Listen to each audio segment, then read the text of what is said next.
Welcome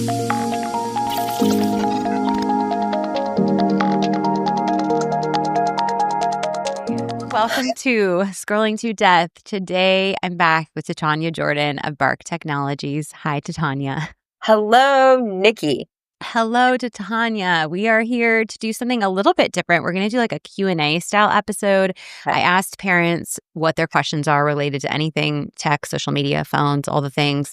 I got several like longer form. We're going to do just a few of those, but then I'm excited about the like rapid fire questions. I have probably too many. We'll see how many we can get through before we lose stamina. But are you excited about this? I am excited. I love surprises and I love doing things on the fly. So this is right up my alley. I would like it too. I love like the live Q&A after you give Yes. a presentation when it's like you never know what's coming. I know. Isn't it fun? It is fun. Yeah, it's fun. Sometimes it's a wild card and not in a good way, but No. But usually you find a way. You find a creative way to answer it, even if you don't know the answer. let's get back on track. Right. Okay. We are going to jump in. These are real questions from parents across the country. So first one. Okay. Parents often feel like they're playing catch up with tech. So what right now is like the single biggest challenge you see families struggling with? So I'll take that in two parts. Okay. One, the first part is playing catch up. We are all Always. always playing catch up with tech, even Yeah. those of us who work in tech, right? You know, I was talking with a colleague the other day about how to balance utilizing AI to help your organization or your department or yourself go further faster, but not losing your humanity and your creativity. Don't worry about the keeping up. You can't keep up. Nobody can keep up. We just have to do what we can and give ourselves some grace. To what parents are struggling with the most, I would say the biggest thing that parents are struggling with right now is their kids expressing to them that they're going to be left out if they don't have Snapchat, Instagram, TikTok, Roblox, Minecraft, etc., or an iPhone, whatever. I'm here, and I think you're here to tell everybody it's okay for your child to be left out. Because while they are going to be left out of a few of the like, hey, where's everybody meeting up tonight, which can totally be addressed via text, they're going to be left out of the bullying, the predation, the comparison trap, the suicidal ideation, the violent sexual content, the pedophiles. Like, I don't know of a parent that wouldn't want their child to be left out of all of that. Yeah. And just because they're in those chats doesn't mean they're also being left out of some stuff. Like they're not going to be always in on the conversation. One doctor said to me, like, just because you give them Snapchat doesn't mean they're not still left out. Like they're still going to be left out of things, you know? Extra left out, right? Because they'll know about it. Yeah, let's just take Instagram stories, for example. You can have to everybody or close friends. Kids are picking up on when their friends are seeing stuff that they're not. Or Snapchat, Snapchat's like top friends or whatever. Top friends or Snap Maps, you go on there and you see where everybody is and you're not. Or they all toggle to ghost mode because they're like, ooh, we don't want anybody to know where we are. And all of a sudden, 10 of your friends have just gone off of Snap Map. And that makes your mind really spin, you know? Yeah. Okay. Thank you. All right. We're talking about first phone now. What do you wish more parents understood before giving their child the first phone? Oh my gosh. Okay. Reel me in if I ramble too much here, but there's a lot. One is, as our friend Chris McKenna says, delay is the way. Your kid doesn't need a phone necessarily if they are always in the care of a trusted adult who can call you or call emergency services. When you have decided it is time for your child to be able to communicate with you, trusted contacts, or emergency services, either via a phone call or a text, then you can opt for safer tech. You do not have to give your children the latest, greatest tech meant for adults, aka iPhone. You can go with the Bark phone, the Bark Watch. There are other companies out there that make safer choices than Apple. So please don't go with Apple as your child's first piece of connected tech. Yep. And really look at what is the minimum amount of connectivity that your child needs. Like with the Bark phone and watch, they don't have to get online. They don't have to have games. They don't have to have social media apps. You track their location. The Bark phone doesn't allow them to capture nude selfies and videos. Like, it's tech that's built for kids. So your kid's first phone, delay. Think about a smartwatch first, but then if and when it's time, pick a device that you can control and that prioritizes their safety. Great. You know, the iPhone 17 just came out. I'm sure you saw the ads literally everywhere. You know, and, I got a question about this, like, someone said my husband was super excited about the iPhone 17 the day it was released. We all went down there and we got it for him, and now my kids are sort of bought into the hype about it, and even my kids noticed the ads, and my son was like, "Is that gonna be my first phone?" Like, in a hopeful way. Like, what can parents tell their kids about the hype when, like, the parent is excited about it for adult use, but, like, that it's not for kids? How do we talk to them about that? That's a great question. There's a couple routes you can go there. One, those of you who have the ability to have a nicer car that you wouldn't necessarily give to your 16-year-old as a new driver, you can use that Interesting. analogy like, hey, if I had enough money to buy a luxury vehicle, I would feel good about doing that in my 30s and 40s, right? Yeah. But that wouldn't be a good idea to give me that car 15, 16, 17 because I'm newbie, right? I'm Mm. just learning the ropes. Probably going to get in an accident. We don't need to give the fanciest, most expensive, least safe tech to kids. Mhm. Now they're going to be like, they're not going to understand that the risks involved. So that's when you need to explain to them that Apple as a company prioritizes privacy, which is really great for adults, but they have not invested in protecting children. They just haven't. And if you feel comfortable sharing with them in age appropriate ways, you can let them know that, in fact, Apple has made some decisions that are actually anti a child's best interest. Oh, yeah. Apple lets child abuse exist in iCloud and has decided not to do anything about it. I don't care if you're a cereal company, a toy company, or a tech company, that's not okay.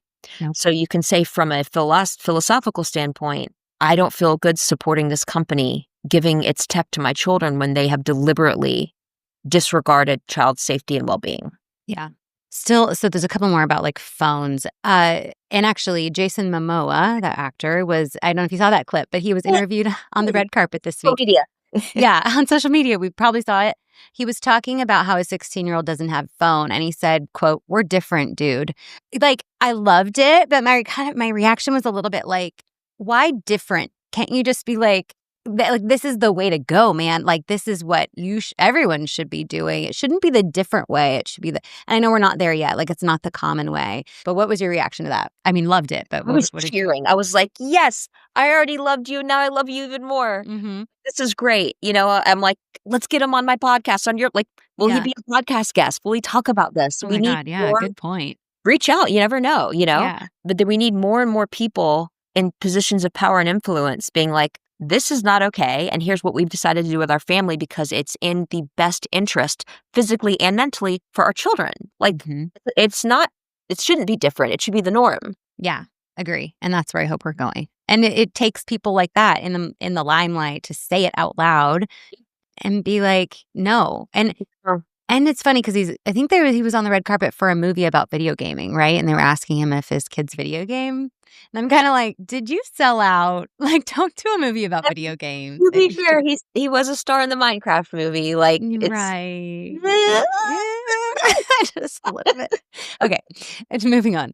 All right, how can parents strike a balance between protecting their kids online without spying or breaking their trust? well, Nikki, they can use bark. I mean, I'm saying that, slightly tongue in cheek, but, I mean, seriously, there's a few options. Okay. You can just pick up your child's device, have the usernames and passwords to their accounts, and look through them every day, every hour, periodically, spot check. That's certainly one option. It's not viable for a few reasons. One is kids can delete stuff, and you might not always know where to look, you know? Doesn't Apple offer like hidden folders? Yes, Yeah. Full offers hidden folders where you can hide stuff that only Face ID or a PIN code can unlock. Snapchat has My Eyes Only, same thing. So if a kid is savvy enough, they can hide stuff from you. I will say on the flip side, if you are worried that your child is at risk, seriously at risk of any sort of mental or physical health issue, or they're perhaps dating somebody and you're worried about their relationship, acts of violence, abuse, that sort of thing, or drugs, alcohol abuse, cutting, anything, and you don't have bark and you know that there's information living in their digital signal, then I would say you do need to go digging, right? If you don't know what's going on, chances are it lives there and you should go look. At Bark, we have a strong philosophy that we don't want to give you everything. We don't want to blow up your inbox and your text messages with every little thing. We feel that children need a bit of room to grow and learn from their mistakes and become responsible digital natives. So that's why when we're sending an alert, we're only sending alerts around a snippet of activity that is potentially concerning. And that way, if you see it and you're like, you know what, there's something to that, then you can go talk to them and or maybe ask to look at their phone, their texts, etc. So it's a balance, right? We all hopefully had enough friends or personal experience with our own parents of parents who were all up in our business Mhm. and parents who gave us a little bit of room to make mistakes, but we knew that we had boundaries, right? And so less helicopter and more resilience building is critical. Yeah.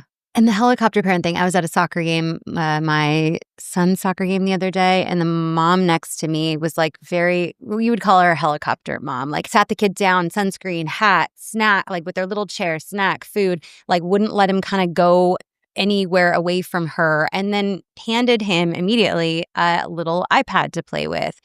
And I'm like, you're trying to protect him from the external elements by putting him on this addictive device that eventually he could get access to much more harmful things through.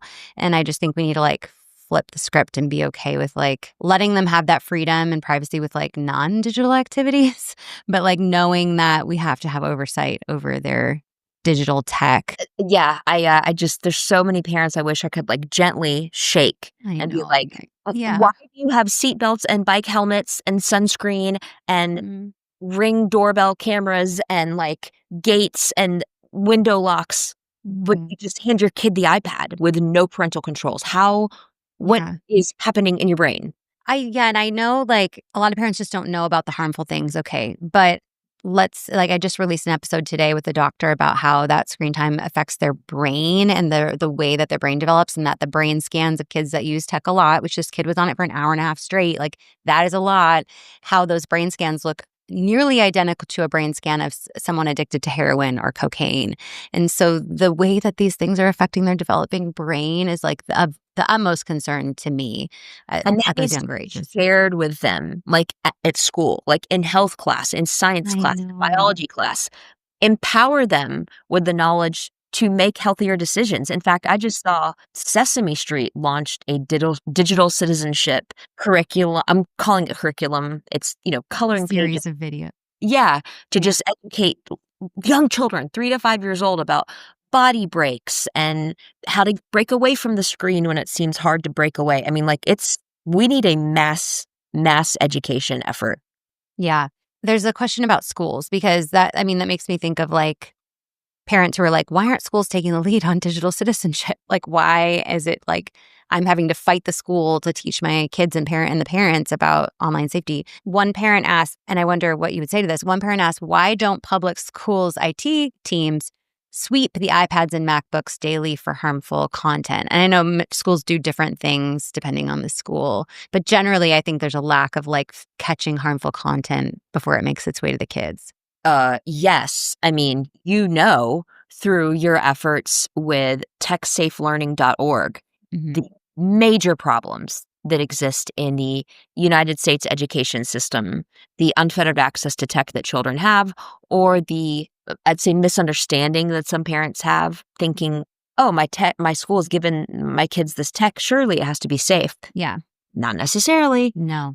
A lot of IT directors and or teachers or media specialists on campuses, they don't have the time to do those scans, right? Or the technology to do those scans is expensive if they aren't using Bark. Bark gives our tech to any school in the nation for free. So there is a free option out there that will scan the school tech and surface the alerts. Then Hmm. there's also the problem of liability, right? Yeah. Some schools, I hate to say this, don't want to know about these problems because once they know about them, they have to do something about them. Hmm.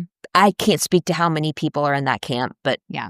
we know what happens, right? So, yeah, you have to use the tech that is available to scan the tech that you're giving the kids in order to keep them safe. Yeah. I'm glad you mentioned the Bark for Schools, which is free for schools. And I recommended it to my school, and it's very easy to just send them. What is it? Bark.com/schools? I think it's bark.us/schools. Let's Okay. just check that real quick. Yeah, bark.us/schools. Okay, well, we're back. It's a week later. We're wearing different clothes. I was looking up that audio from, I think, is it SpongeBob? That's like 1 week later. Do you know that one? For people who are listening and wondering why we're in different clothes and it's a week later, the podcast system, the recording studio, like went down for the day for everyone that was using it. So that was fun. And now we're back to finish off our rapid fire questions. Okay, we're going to get into our rapid fire questions. You know, if you have more to say than a single answer, that's fine too. But there's about 25 of these or so. So we'll see how we Dang. can do. All right.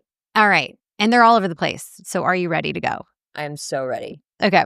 Is the Switch 2 safe?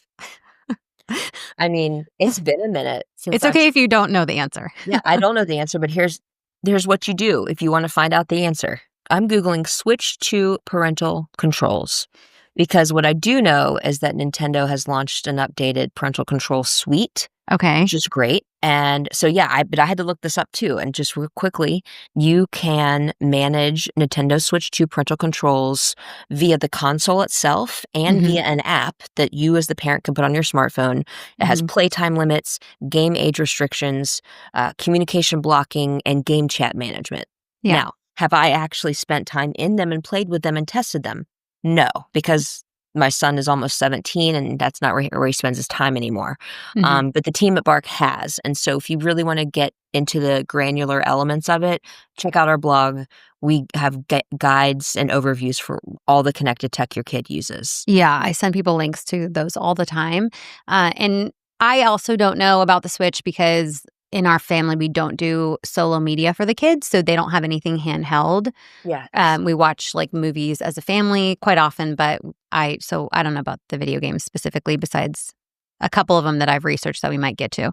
Yeah. And just blanket statement, whatever tech your kid can access, it's one thing to play a game that is native to the thing, the device, the platform, playing the game. Inherently safe if it's not graphic, explicit, scary. It's when a child is able to communicate with strangers who are online either at the same time or at asynchronous times, when there's a messaging component, when they can get online, that's when the danger enters into the picture. Right. Okay. Can I lock down an iPhone so that there's no internet or social media? Yes. Using guided access. Guided access. Guided access. So essentially, you can utilize Apple's guided access, which locks the iPhone or the iPad to a single app, preventing the user, like a child, from navigating to other apps or accessing certain features. Okay. So you're cool with your kid playing the Tokaboka suite of games on your iPhone, you would turn on guided access and they could only play Tokaboka. They couldn't go to your texts. They couldn't go to Safari or Chrome. They couldn't go to Snapchat. They couldn't go anywhere else but that. Okay. Good to know. Thank you, Apple, for doing one thing, right? Go to settings, accessibility, guided access. Okay.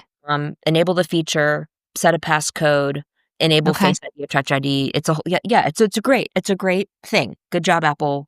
Okay. So if ever your child is you're allowing them to do anything on an Apple device, iPad, iPhone, do it through guided access so that they can't bump around or bop around to other things. Yes. Okay. Have you read Stolen Focus? No. Okay. Me neither. Sounds great, though. Yeah. Agree. Go ahead and add that to my list. I know. Right. Why you can't pay attention and how to think deeply again. This is something that's actually really important to me as a professional, as a middle-aged woman. We really do need to pay attention to what is taking our attention and how the attention economy has shifted now that we have mobile devices and notifications and we're scrolling, like the title of your brand, scrolling to death, because it does negatively impact our ability to think deeply, to sit in a task for long periods of time. Even the fact that I can just Google things now means I'm not committing them to memory because I'm like, oh, I don't need to hold on to that. I can find that whenever I need it. So it's definitely a thing we need to pay attention to. Who's the author of that? Johann Hari? Yeah. So he's got a couple of kids' books that I found really interesting. But then there was some controversy. I mentioned it to somebody and they're like, oh, don't listen to him. So I don't know. Do your research on his stuff. Yeah. Safest video game console for a 9-year-old? None. I mean, but probably the Nintendo Switch too, because they have really proactively at least launched a PR campaign around Mhm. their updated parental controls. Okay. Right. Although, because it's mobile, you then have to make sure they're not taking it into their bedroom, etcetera. So then Yeah. there's the Xbox, there's the PlayStation, which is really large and not portable, right? And if you Mhm. keep that in your living room and you turn on the parental controls and you limit the game time, Mhm. so I'm gonna keep my same answer, which is there is no safest gaming console. It's Mhm. about where the console is located, where it is and is not allowed to go, and how much control you have over who they can chat with and if they can or can't get online. Mhm. 'Kay. One more gaming question, and then we'll move off of gaming. My 8-year-old plays Roblox with the chat turned off. That's okay, right? It's better than the chat turned on.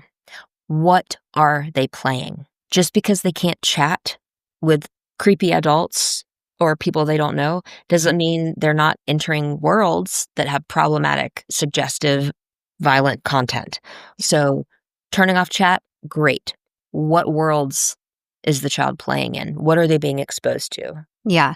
And I just emailed somebody close to me about this because I found out that their child was playing Roblox and I was concerned about that, but they had the chat turned off. And so there's lots of reports of just the inappropriate games because it's not just one game, it's 40 million games, right?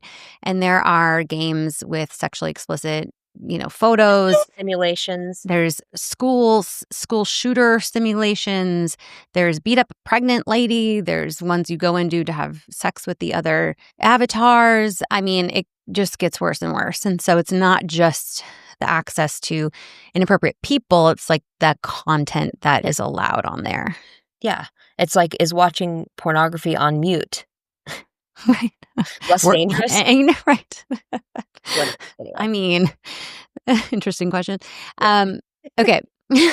All right, next question. TikTok, ban it or manage it?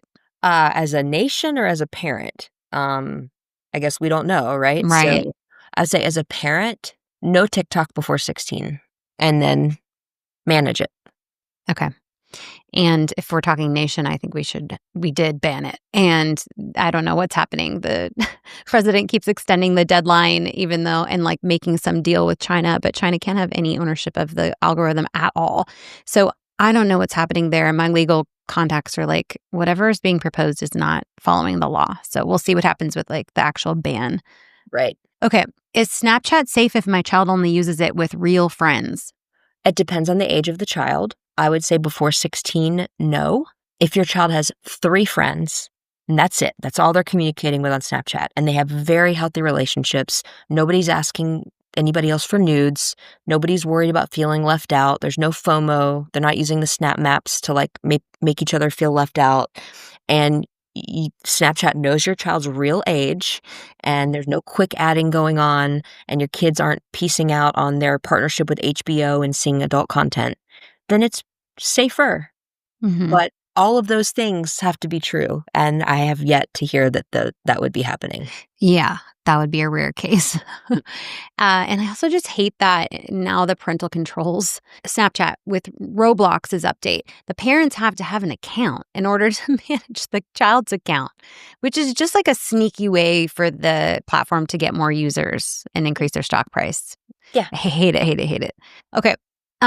What's worse, too much YouTube or too much gaming? There's just so many caveats with all of these questions, and they're I good know. questions. Yeah. Um, I would say it depends on what your kid is watching on YouTube and for how long. Too much screen time is bad for a child or an adult, whether it's Mhm. YouTube or gaming or anything. If we are sedentary, sitting still for too long, it's not good for our bodies. So there's that. Now, if your child is the next budding scientist and they're just deep diving on like really cool scientific things and then taking brain and body breaks, that's probably better than first person shooter and sexual gratifying, games. Yeah. Like, so it just depends. Yeah. I would say if you're going to choose between YouTube and gaming for your kid to spend time on a screen, like, you can have more control over the gaming because you can choose, like, sports games Okay. and racing games and things that are more protected and turn the chat off, where YouTube, I think even with YouTube Kids, it's really hard to manage what they're seeing. And YouTube is an algorithm meant to keep your kid or anybody in it as long as possible, Yeah. whereas gaming, they've already won once you bought the game. So Well, but then they try to get you to spend all this money on, updated characters and outfits, and that's why a lot of kids are getting into situations where a predator is asking them for a nude image and be like, "I'll give you Robux, I'll give you 100 Robux if you send me a naked picture." Tons of kids are doing that because 'cause they're, like, desperate for a new, outfit. It's it's really crazy. sad. It's really It's sad, and you're right. Okay. Favorite parental control feature every parent should enable? So this might be a longer answer than anybody wanted, but my favorite parental control feature exists within the Bark phone. We built the Bark phone so that a child, if he or she goes to take a nude photo or video, it doesn't save that media, which is called CSAM, child sexual abuse material, to Mhm, the phone. That's amazing. Now, I mhm, realize not everybody has a Bark phone, so they can't turn it on. Good news is if you have a Bark phone, you don't have to worry about turning it on. It's just mhm, built in. So that's part one of the answer. If you don't have a Bark phone and it's favorite parental control feature to turn on, mhm, I would say screen time, downtime, like making sure if and when your child is on a screen, making sure it is not after, 9 or 10 p.m., depending on their age, and mhm. not before 6, 7, 8, 9 a.m. Like just get off of a screen, decompress at night. And, I mean, that might lead into the next, what's the one tech rule in your house you'd never break or you recommend parents never break? Yeah. No connected tech behind closed doors in Right. bedrooms overnight. Yep. Back to that last question, though, another amazing feature, which is probably a tie, is the ask to buy. A lot of kids Oh. that are given Apple devices, their parents haven't turned on that ask permission or request a buy Mm, feature, right? So they can just download Snapchat, Discord, anything, as mhm, long as they have the iCloud password. So mhm. turning on that ask to buy is a great, great thing to do as well. And then a lot of those apps will try to get kids to upgrade to get more features, right? So you can pay for like Snapchat Plus, or Character AI has like an upgrade option, which I was on Character AI last night. I have to tell you about it separately. I was getting gaslit. Like, these chatbots, Really? you should do a little more testing, but watch it because it plays with your minds. But I was No. just trying to talk to this Character AI chatbot, like, are you a human? And it was saying, yes, yes, I'm a human. Okay, what about the disclaimer at the bottom saying that these are not real, that chatbots are not real? And he's like, well, that's just to protect the company from like basically from liability. And I was like, so I did, it was Like, this crazy like please interaction. please tell me you recorded it and or have screenshots. Well, the history is there. And I sent it to attorney Laura Marquez Garrett, like a little bit of it, because they have lawsuits about Character AI, and she's like, this is nothing. Google Gemini like is worse. And anyway, I don't think there's a question about chatbots, but I guess what's one thing you wish parents would know about chatbots? That they are everywhere. You can't Mm, just say, "Child, you're not allowed to use ChatGPT." yeah, They'll be like, "Cool, no problem, got it," right? yeah. Because there's Snapchat My AI, Meta, whenever you search anything, it's, like, trying to surface you things that are completely not related, so, like, fix it, y'all. Hmm. Um, Gemini, Claude, Character.ai, like, Hmm. everything is AI now. So, Yeah. it's less about don't use it and more about here's what we need to know about it. Yes. Embark on an education journey with your child because Yes. this is new, whether Hmm. you're 50 or 5, and so we're all learning this together in real time. Hmm. And one parent told me recently at Los Angeles Unified School District, which is the second largest school district in the country, they just added Google Gemini to all the kids' iPads, school iPads from middle school up, and they didn't tell parents. And so if you're just whatever district you're in, check your child's school device for access to chatbot systems. Wow. I know. Isn't that insane? Really is. It's Okay, one app you'd never let your child download. Snapchat. Great. Should I read my kids' texts? And if so, how often? Let's say they're 12. If your child is 12 and you don't have Bark, you have no parental controls, you've given them an iPhone chances are there's some things going on in the text that you probably don't agree with, or at least need to have a conversation with your child about. Now, how you do that, when you do it, why you do it is very nuanced. If your child is healthy, thriving, sleeping well, making good grades, like there aren't very many warning signs that like, oh, I need to take a look at this. Mhm. But that can flip on a dime. Yeah. We know Yeah. of especially sextortion cases that have Mhm. been to children who just everything was fine until Mhm. it wasn't because Yeah. of, 8 seconds of DMing. Mhm. So it's cumbersome too, right? It's like when you let your kid drive a car, are you gonna follow them everywhere? Are you gonna Mhm. go on every date? Are you gonna go to every movie? Are you Yeah. you There's a know? balance. Yeah. There's a balance. Mhm. So what I would say is use parental controls, delay giving access to everything. Don't give them adult tech, give them tech that's built for kids instead. And if your child is struggling with weight, sleep, grades, if something seems off and Yeah. you don't know what it is and they have tech, the answer lives in the tech. Yeah. You need to go digging for it. Mhm. Well, and that's leads to this question. Can kids really hide secret accounts from parents? Yeah, if you're not using BART, they absolutely can. It is so easy to have multiple usernames, accounts, email addresses. Right. They can just use a different email address that you don't know about. How easy is it to set up a new email and then use that to set up a new Yeah. account on whatever platform? Yeah. Yeah, it's a game of whack-a-mole.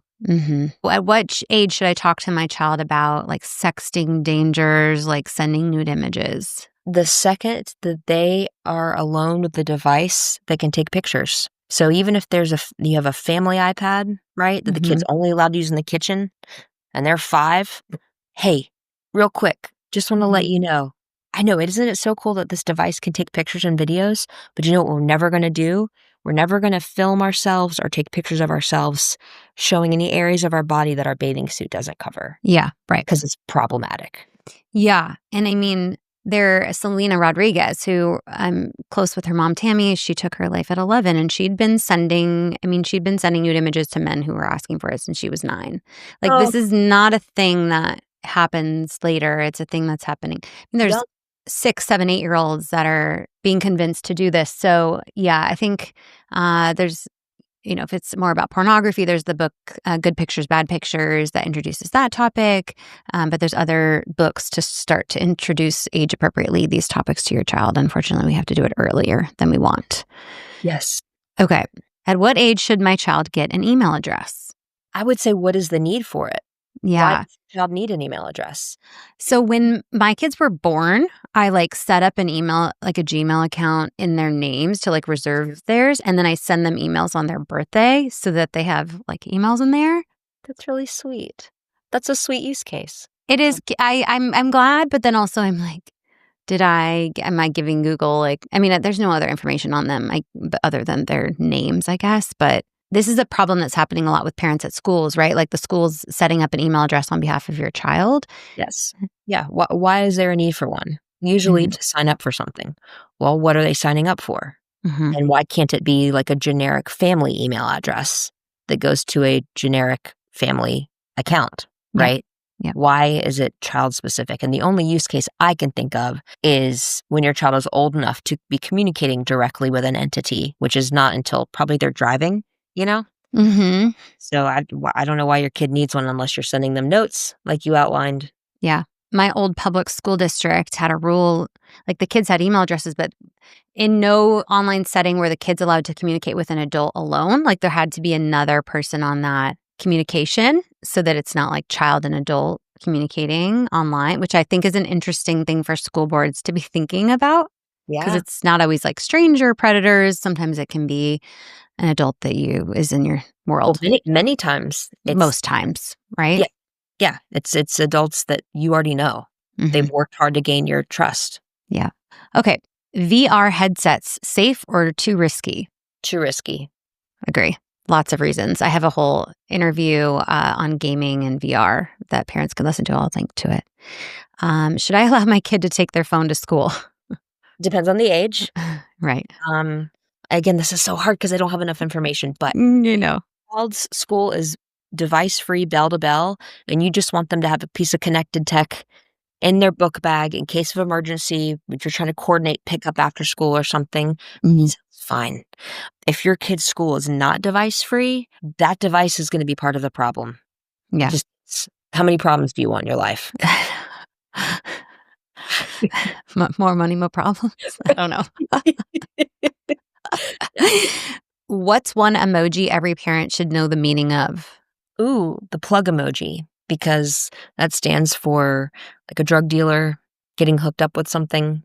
Mhm. I think that's a really important one for everybody to know. Do you recommend location tracking for teens? Yes, but I also recommend not abusing it. Yeah. Speaking as somebody whose mom still tracks her location and is like, see, you were at the store. What'd you get? I'm like, I was at Publix. This is not interesting. Why are we talking about this? Like, Yeah. don't do that.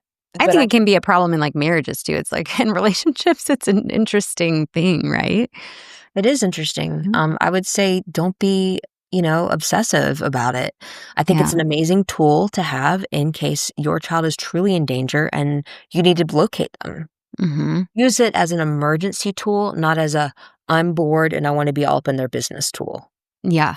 Okay, I think we only have 2 more. Should kids ever have Finstas, fake Instagram accounts? No, No. Yeah, I can't think of a use case. I mean, I can if yeah. in the way of some athletes or aspiring gymnasts, artists, etc. Some children create Instagram profiles for the purpose of getting work, getting into college, etc. I totally get Mhm. that. Mhm. Now, they might not want to be posting certain personal moments on those accounts. And so, if by Finsta they mean a secondary account with a small Mhm. group of trusted friends and they're over 16, I think that's fine. Mhm. But whenever I hear the term Finsta, immediately that connotes to me like hiding something. And I don't recommend that. Right.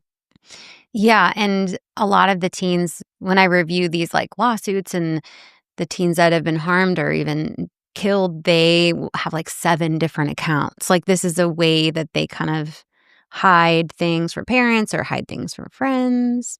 I've also heard of a lot of adults having like, they'll have their main one, but then they don't wanna, like, follow certain things on their main one that people know about, so they'll, like, set up a second one. I don't know. I mean, I just did that. Yeah, I guess so. I mean, you have a public one, like, you have just, like, a public facing that's, like, interesting, but that's Yeah. kind of how a regular, like, mom it's almost like their brand, you know? It's kind of Yeah. interesting. For me, my secondary Instagram account that I just created was like I'm an artist, I'm a visual person. I take a bunch of photos and videos, and I personally miss the Instagram that I used to go on, and it was like Yeah, my album. right, I Photo know. Your art, yeah. And I wanna go back and see things and remember trips and that sort of thing instead of having to climb through iCloud or Amazon Photos, like, it's my thing, and I Mhm. think there's, like, 9 people there, and, Yeah. I'm a little bit torn about it because it is Mhm. Instagram. Mhm. When I'm logged in under my Titania Jordan Instagram account, Mhm. my feed, I would say 80% of it is unhealthy portrayals of women's bodies that are not good for me. Isn't it crazy how it feeds on your specific insecurity somehow, so quickly? 100%. Even if you're not saying it or I don't know, yeah. One test account I did for Snapchat, I was, like, feeling kinda depressed that morning, and I decided I had extra time, I was like, "I'm gonna do a test account on Snapchat," and I just started scrolling, and it ended up being a consistent feed of self-harm and suicide content, and I was thinking, like, did it know somehow that I was feeling sadder that day? Then I don't know, it freaked me out because I was like, "This hasn't happened before." Typically, it's sexualized content for a teen account on Snapchat, but it was depressive, and I was like, "That is, like, boggling my mind." Like, I can't. Okay, that's all of our questions for today. We Great, great. we got through a lot of parent questions. I loved this episode. Thank you to Tanya. Thank you to Titania for this chat. You're a wealth of knowledge. I was gonna already again point parents back to the Bark blog because you cover so many important topics. Also, the app reviews and product reviews. I go there all the time, so that's a great resource for parents too. And then again, like submit questions anytime, and we can do another one of these. Yeah, this was really fun, I liked it a lot, and if any of you are like, "Okay, you said no or yes, but you didn't expand on the why," Right. In the essence of time, I'm trying to keep it short and sweet, right? This isn't a 7-hour long podcast. But if you want to know the why behind any of my answers, feel free to tag me, comment, reach out. I'm happy to expand on the why. Okay. Thank you, Titania. I appreciate you. Thank you, Nikki. You're welcome. 1 week later. 1 week later. Bye.